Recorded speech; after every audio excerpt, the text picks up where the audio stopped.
Eto kasing alam naman natin, di ba, si Harry Roque, naglabas ng statement recently. Siguro, humihingi ng, pabaho konti. Yan, ngayon. Siguro, naghahanap ng kakampi, naghahanap ng simpatsya. Si Attorney Harry Roque. Alam nyo, mga kutsero, sa totoo lang, itong si Attorney Harry Roque, kung tutuusin, para siyang, alam niyo ba yung clout chaser? Alam niyo yung clout chaser? Ayun, parang ganun si Attorney Harry Roque. Clout chaser siya. So, nagsasalita siya na nagsabi pala siya na masususpend daw itong si Baste. Although di ko pa nababalitaan yan yung sinabi ni Baste na nagchichismis lang daw si Harry Roque. Hindi ko pa nababalitaan yan. Hinanap ko rin yan kanina eh. But si Attorney Harry Roque, yun nga, nagka-clout chase siya. And it seems, based on, this is just my opinion, hindi naman sa sinisiraan natin si Attorney Harry Roque, pero it seems na ginagamit niya yung pangalang Duterte para maka-clout, kumbaga, maka-clout ba? Magkaroon ng impluwensya. Yung cloud chaser pala, mga kutsero, sa mga hindi nakakalam, ito yung mga nagpapasikat, yung gumagamit ng mga intriga, gumagamit ng mga chismis para sumikat, at nakikiride sa pangalan ng mga tao na malalaki para magpapansin. Uy, so si Attorney Harry Roque has been acting like a cloud chaser. Anong mga example niyan? Example is this. Number one, naalala nyo nung pumutok yung issue ng tawag dito? Yung sa aarestuhin na si Digonggong. Naalala nyo yun? nung si Attorney Harry Roque, sometime in February yata, if I'm not mistaken. February, nag-iiyak si Attorney Harry Roque. Sabi niya, aarestuhin na si Digong ng ICC, ganyan. Pinaplano na ng Marcos administration na arestuhin si Duterte ng ICC, etc. Ganon. Di ba naalala niyo yun? Yun yung una kong example. Pangalawang example, nung pumutok yung issue ng secret agreement ni Duterte, ano nangyari? Ano sabi niya? Totoo yan. Totoo daw yung secret agreement. Pero he mentioned it parang depensa ba? In defense of Duterte. Yung pagiging yung pagiging tawag dito, yung sa sa secret agreement. Tapos nangyari after nun, nagsalita si Panelo. Ano sinabi ni Panelo? Sabi ni Panelo, wala yan. Hindi totoo yan. Sabi niya. Para daw may manood sa kanya, sabi ni Alex. Siguro, we don't know. So, yun yung pangalawa. Eto, pangatlo. Pangatlo na to. Na, it seems, this time, ginagamit naman niya ngayon si Baste para magkaroon ng clout. Parang ganun ngayon ang lumalabas. Hindi ko lang alam kung kung if it is working for his benefit. Hindi ko alam kung anong benepisyo na kukuha niya doon. Kasi mga kutsero, tuwing meron siyang nilalabas na balita, lagi siyang nababash. Or kaya nga minsan napapaisip ako si Attorney Harry Roque ba, wala na siyang pakialam sa karir niya. Kasi parang wala na siyang paki sa karir niya, guys. Maniwala kayo, parang wala na siyang paki sa karir niya. Parang ready na siyang parang sinuko na talaga niya lahat in the service of Digonggong, parang ganon. So, di ba parang, and ang nakakalungkot doon, mga kutsero, I mean, abogado na siya Abogado na siya, I mean, accomplished na siya. And sinasayang niya yung political career, yung kanyang legal career. O baka naman kasi wala na siyang legal career to speak of. I don't know. Hindi ko naman siya kilala Kaya nakatutok siya ngayon kay Digonggong. I don't know.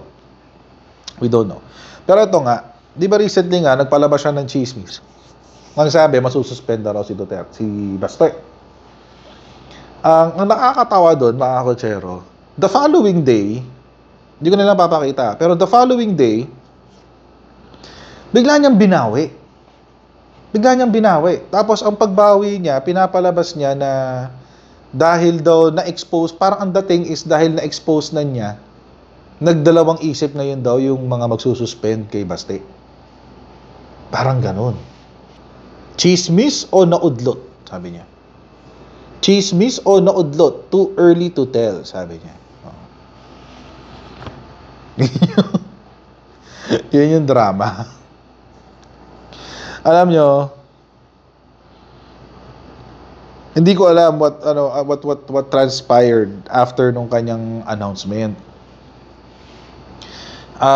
Pero mga kotsero, I think I'm of the opinion lang naman, na si Attorney Harry Roque ay nasunog. Sinunog siya ulit ng mga Duterte. Kasi mga kotsero, first and foremost, kung magkakaroon ng suspension order, matutuloy yan. Matutuloy yan kasi hindi lang naman yan manggagaling sa DILG. Ganun ho yun. Hindi lang ho yan manggagaling sa DILG. Manggagaling din ho yan sa ombudsman. Di ba? Pansin nyo dati, itong si, who's that guy? Si Jubahib. Sinuspend siya ng DILG because may kaso, may administrative case laban sa kanya. Tapos itong si what's his name? Si Michael Rama na ngayon pinaninindigan daw na hindi daw niya iiwanan si Duterte, etc. etc. May kaso din na final ang ombudsman, if I'm not mistaken. Ganoon din ho dito. It's the same case. Hindi ho yan basta-basta babawiin, lalo na kung may kaso na nakalodge. So, kung meron hong kasong nakalodge, edi malamang sa malamang masususpend siya regardless of whether inexpose niya yun o hindi. So, mga kotsero, I think itong si Attorney Harry Roque is playing he's playing the clout chasing game. For whatever purpose, we don't know. Baka sa election, we don't know. Kasi may 11 million naman daw bumoto sa kanya na nakaraang eleksyon, o baka madagdagan kapag nag-clout chase siya. We don't know. Or ako, mga kotsero, I'm more inclined to believe na hindi dahil sa clout chase. It's more of baka he's trying to curry the favors of the Duterte family themselves. Baka gusto niyang iposisyon yung sarili niya na the ultimate defender of the Dutertes, parang gano'n. I don't know, it can happen, hindi ko alam. Nagsalita kasi si Baste doon sa chismis niya. Sa chismis ni Attorney Harry Roque na masususpend siya. Ano yung sagot ni Baste? Na ako naman, parang,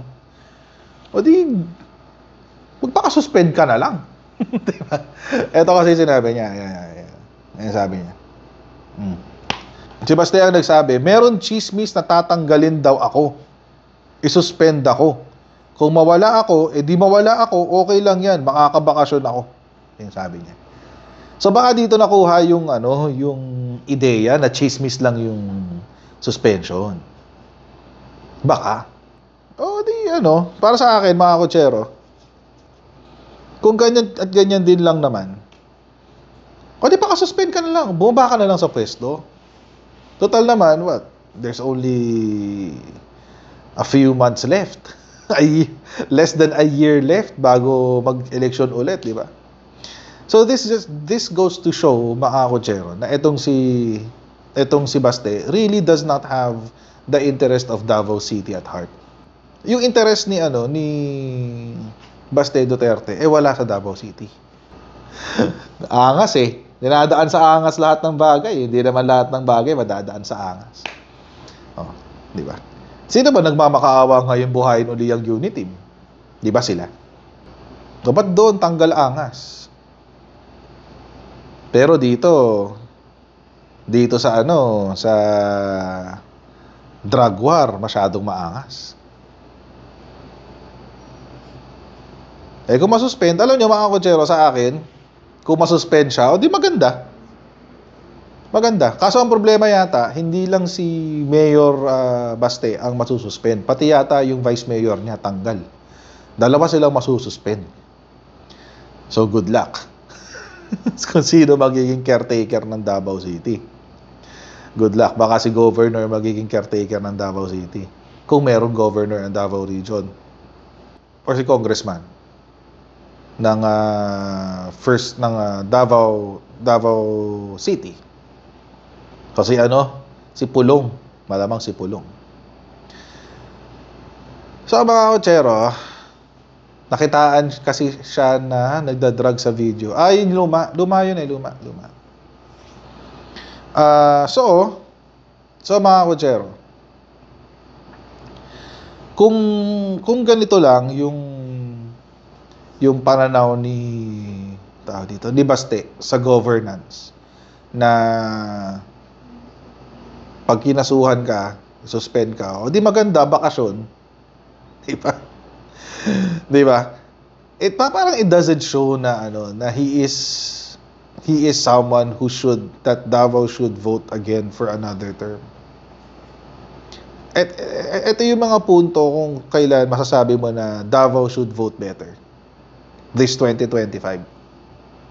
Davao should vote better. This level of immaturity, this is a sign of immaturity.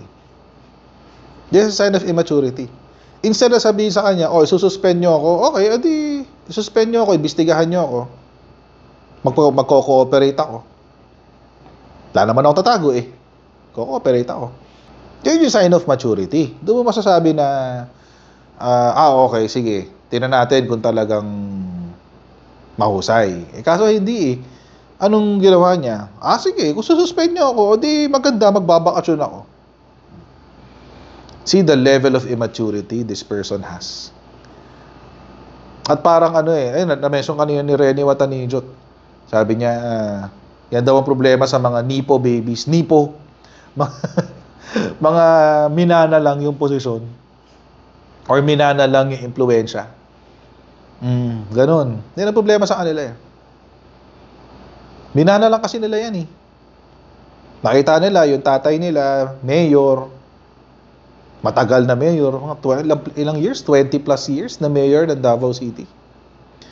Tapos, naging presidente pa, all of us, malaki na nga yung ulo kasi yung tatay nila, mayor for 20 plus years Malaki na ulo. Sigurado yan. Naging presidente pa. Lalong lumaki ulo. Kaya gano'n. Yun yung problema sa mga ganyan.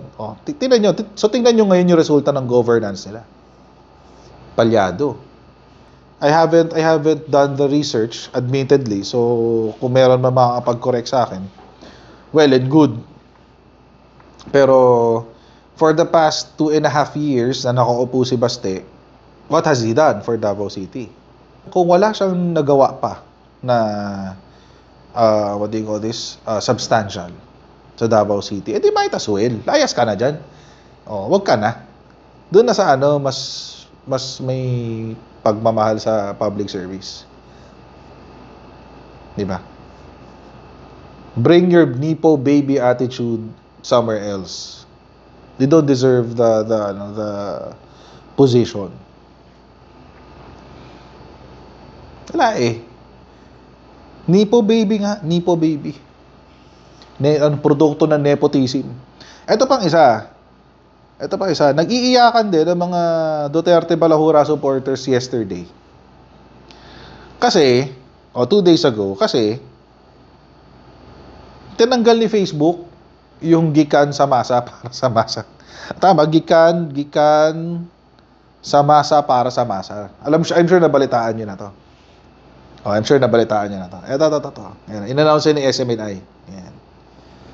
Si SMNI nagbalita niyan. Sabi niya, We regret to inform you that the Facebook page of former President Rodrigo Duterte, SMNI Gikan sa Masa para sa Masa, has been removed without any opportunity for us to appeal this decision.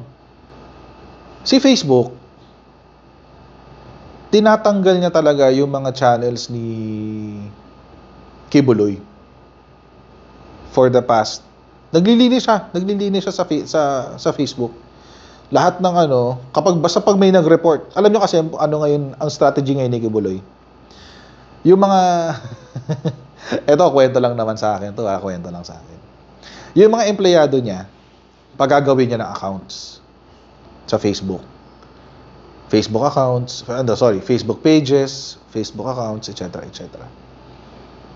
Tapos, kapag na-take down yung isa, ililipat doon sa bagong account yung content. Tapos lipat lang ng lipat hanggang daanan nila lahat ng mga accounts ng mga supporters niya.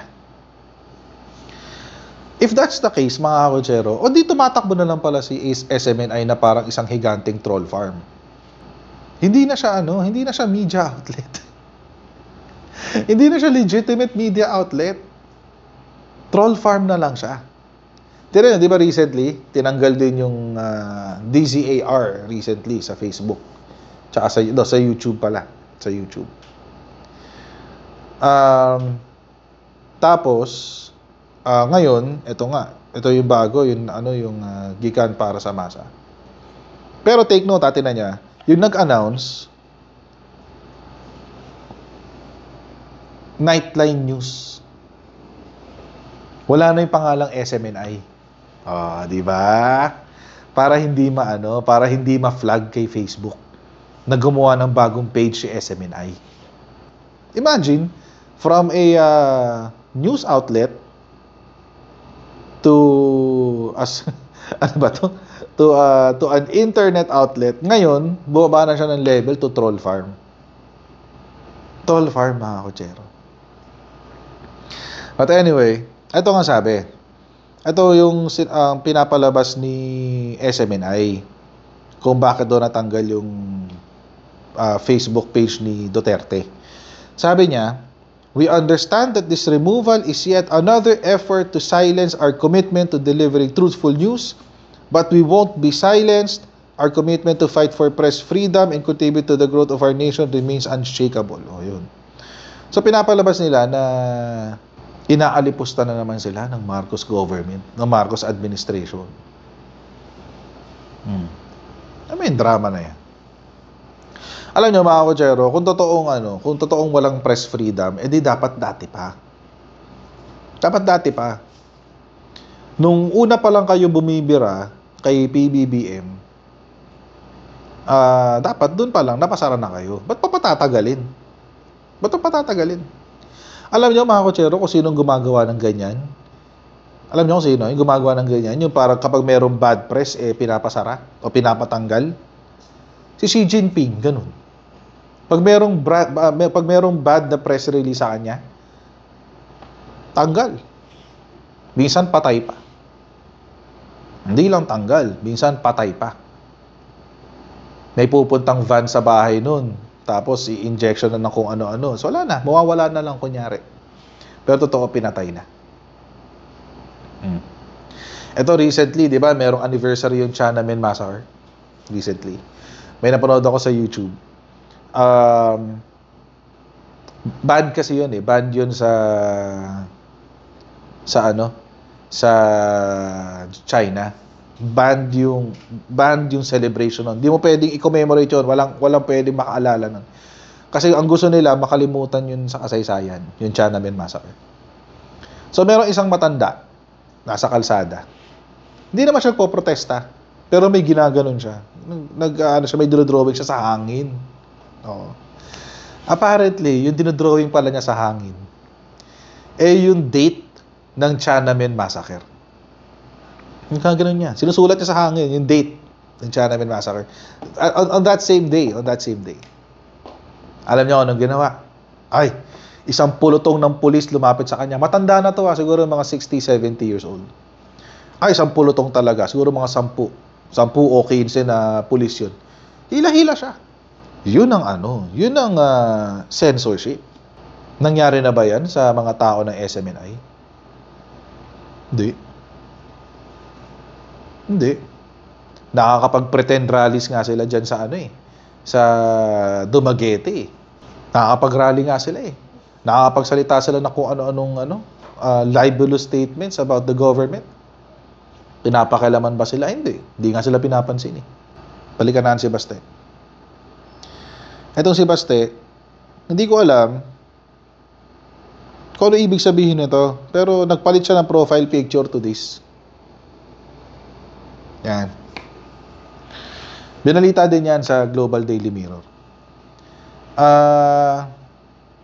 Hindi ko alam kung ano ibig sabihin nun. Totoo lang. Ano ibig sabihin nun? Ano yung CM? Ano yung CM?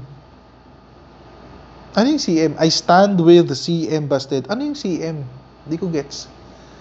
Chinese minister? City mayor? Hindi ba pwedeng mayor na lang? Kailangan may city mayor. May city mayor talaga. Anyway, Chinese mayor. China mayor Baste Duterte. Hanep. Ibang level. Akala ko China minister. Anyway. So, yun pala, City Mayor Baste. Okay, protect the Constitution, I stand with. Pero bakit si Martin? Bakit si Martin? Hindi ko get si Martin. Chonky Master. I'm just driving the point na kapag tayo merong gobyernong oppressive to free expression, hindi nila magagawa to. Hindi nila magagawa to. Definitely. Punta tayo sa pang ganap kanina. Ito naman, international na hakbang ng maisog. International na guys. Nag-US sila, di ba? Nag-US nitong nakaraan. Ano nangyari sa US? Di wala.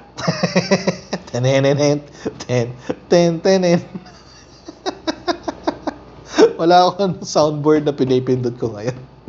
Wala But anyway. Di wala. Wala nangyari doon sa US. Akala niyo ba may nangyari doon? Ang ginawa nila, mga kotsero, hinijak nila yung Philippine Independence Day Rally. Tapos, pinalabas nila na yun yung hakbang ng maisog. Tingnan nyo tong SMNI talaga. Fake news na fake news. Alam naman natin lahat yun, di ba? Alam natin lahat yun.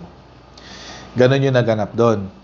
Hinijak ng mga Duterte Balahura supporters na sinuportahan ng SMNI yung Philippine Independence Day celebration sa New York.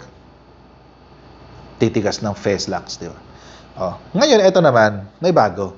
Yung sa Japan. Matagal na nagsasabi sa akin doon sa Japan Ito kasi yung press release nila kahapon. Ayan. Sabi, hakbang ng maisog sa Japan, Saitama, Japan. Hakbang ng maisog rally sa Saitama, Japan, dinagsa. Dinagsa daw, guys. Di ako nagsisalungan dyan. Dinagsa daw.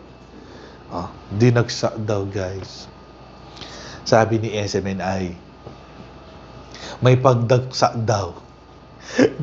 Dagsa o dinagta?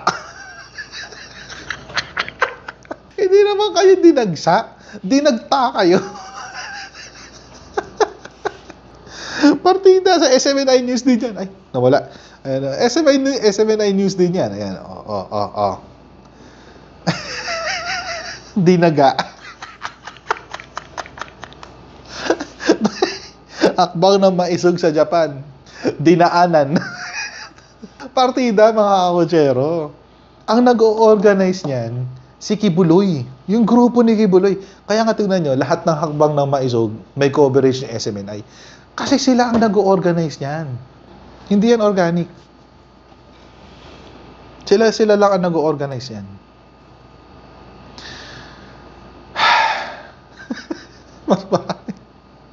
Mas marami kasing busy kasi ang mga Pilipino OFW. Guguluhin. Isang araw na nga lang nagpapahinga ang mga Pilipino na OFW. Linggo.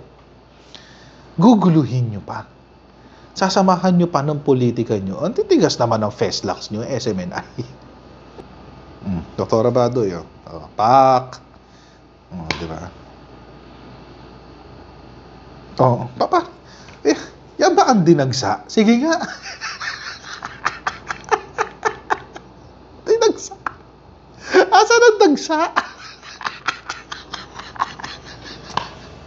Grabe, no?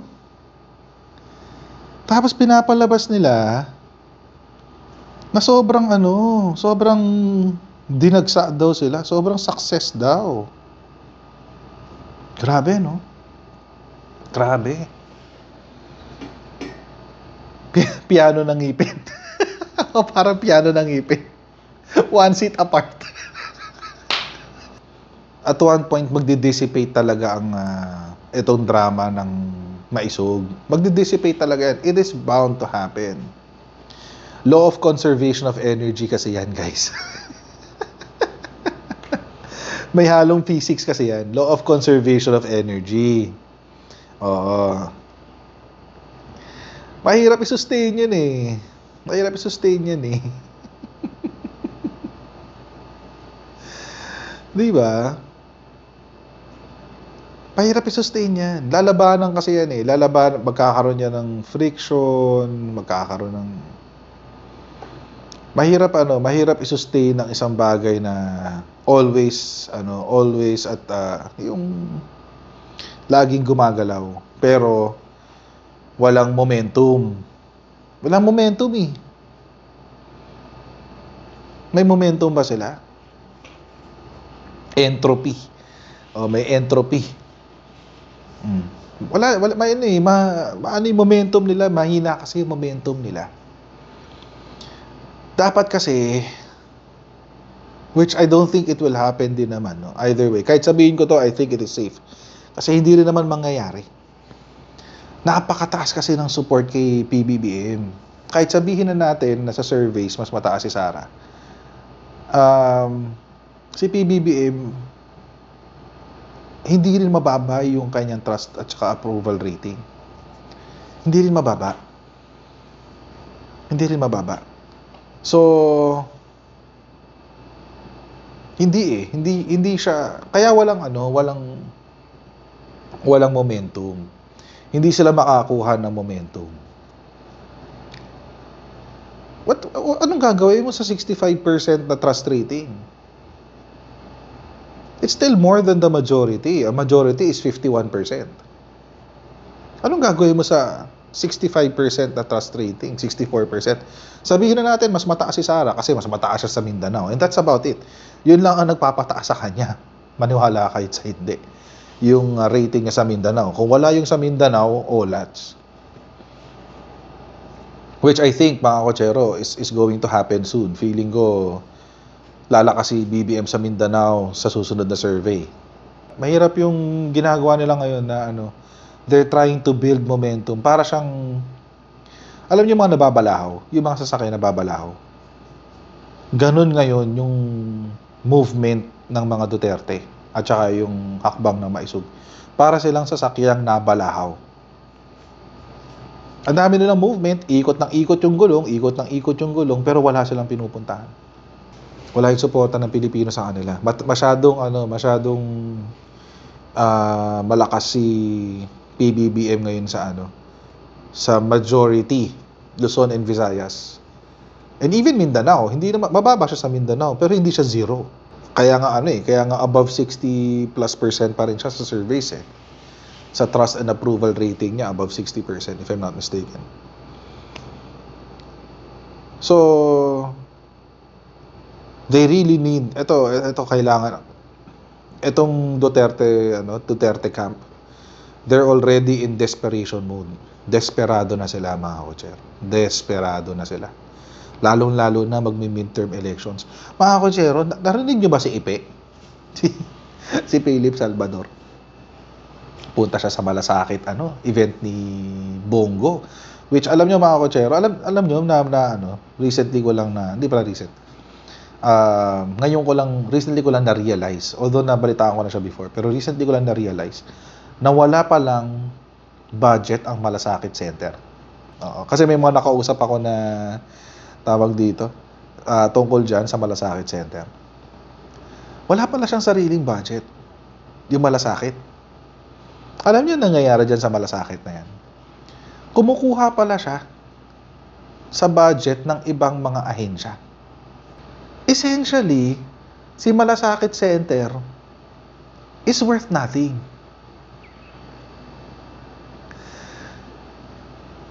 Ang pangit.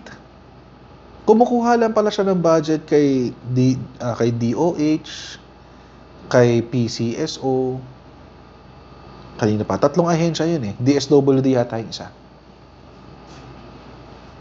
Wala siyang sariling pera. So, ibig sabihin, mga kotsero, bumabango yung pangalan niya sa budget ng ibang mga ahensya. Swangit, di ba? Sabi ng kausap ko. Tawag dito, nahihirapan na nga kami, yung budget namin, mag-o-audit pa kami nung sa Malasakit. Sabi ko, ha? Malasakit? Wala ba sariling budget yung Malasakit?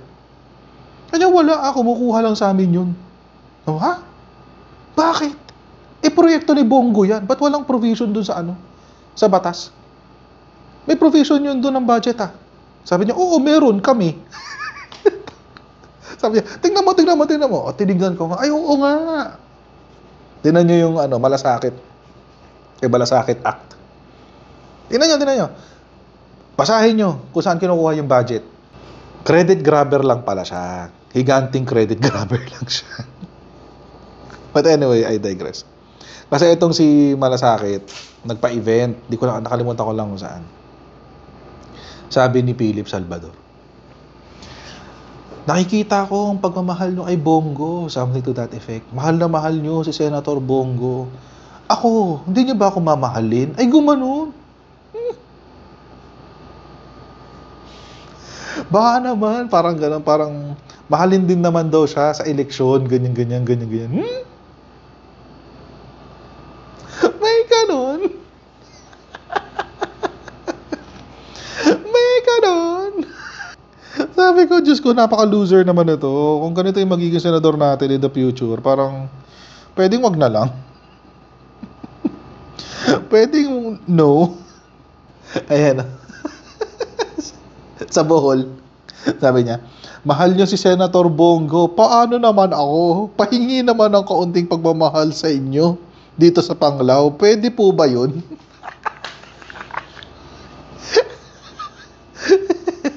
Diyos ko, ano nangyayari sa mga DDS?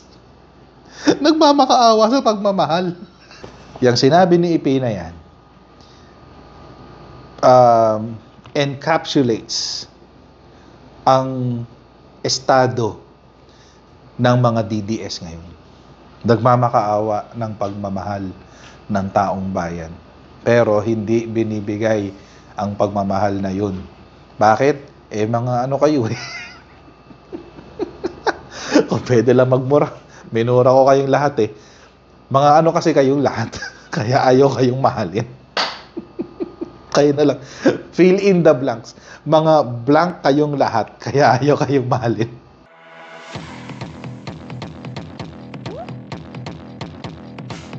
Pag ganun, huwag natin gawing tanga mga Pilipino. Mas maganda kasi nasa lugar ka ng tama kaysa yung pinipilit mo yung pagkakamali.